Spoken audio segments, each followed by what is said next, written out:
বয়স্কারে কি মতিভ্রম হয়েছে? উনি কি তৃণমূলের দিকে পা বাড়িয়ে আছেন? যারা অভিষেকের পায়ে ধরে জীবন কাটিয়েছে, কালীঘাটে উচ্ছিষ্ট খেয়ে জীবনযাপন করেছে, তারা দিলীপ ঘোষ যেন জ্ঞান না দেয়। তৃণমূল সরকারের আমন্ত্রণে সস্ত্রীক জগন্নাথ মন্দিরের দ্বারোদ্ঘাটনে গিয়ে রাজ্য বিজেপির একাংশে রোষের মুখে পড়েছেন দিলীপ ঘোষ। তবে তারপরও নিজের অবস্থানে অনড় থেকে সমালোচকদের উদ্দেশ্যে পাল্টা তোপ দাগলেন তিনি।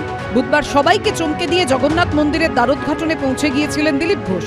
সঙ্গে ছিলেন স্ত্রী। জানিয়ে তাকে আক্রমণ করেন বিজেপির সাংসদ সৌমিত্র খাঁ। উনি নিজেকে বলতেন ত্যাগী মানুষ। 60 বছর ত্যাগ করে এসে বলে 61 বছর বয়স আমি ভোগী হব। মানুষ তো এরকম ত্যাগী লোককে দেখতে চায় না। পার্টির স্ট্যান্ডের বিপক্ষে যাচ্ছে একটা সিনিয়র লিডার হয়ে। ওনার অ্যাটিটিউডটা তৃণমূলে যাওয়ার দিকে আমরা দেখতে পাচ্ছি। পাল্টা বৃহস্পতিবারই নাম না করে দলের একাংশের বিরুদ্ধে অল আউট অ্যাটাকে গেলেন দিলীপ ঘোষ।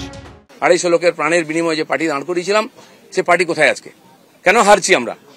কেন লোকে ছিচিৎকার করছে? আর এই দালালরা যেদিন থেকে পার্টিতে এসছে, বিজেপির গন্ধও চলে গেছে, বিজেপির স্বাদও চলে গেছে। লোক বিজেপির ভরসা করতে পারছে না। তাই ভরসা ফিরিয়ে আনার জন্য লড়াই করুন, নাটক করবেন না।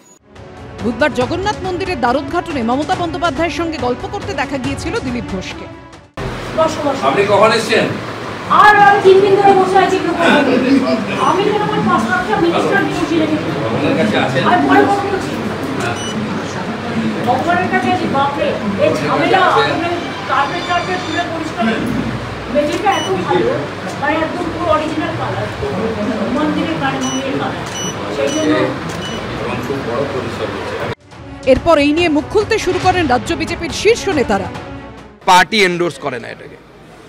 পার্টি মনে করে যখন একদিকে হিন্দুরা মার খেয়েছে মুর্শিদাবাদে, পার্টি যেভাবে হিন্দুদের মন্দির ভাঙা হয়েছে, যেভাবে হিন্দুদের বাড়িঘর জ্বালিয়ে দেওয়া হয়েছে, তারপরে ওখানে যাওয়া মানে আমার মনে হয় ওটাকে ইগনোর করা। সেজন্য আমরা পার্টি থেকে সিদ্ধান্ত নিয়েছি আমরা যাব না। কোনো ব্যক্তি তিনি কি করবেন, কি করবেন না, কি বলবেন না, সেসব উত্তর আমি দেব না।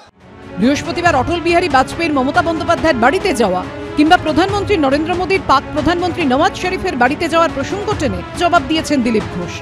আমরা সেই পার্টির সংস্কৃতি মানি যে পার্টির প্রধানমন্ত্রী অটল বিহারী বাজপেয়ী কালীঘাটে গিয়ে মমতা ব্যানার্জির মায়ের পায়ে হাত দিয়ে প্রণাম করেছিলেন।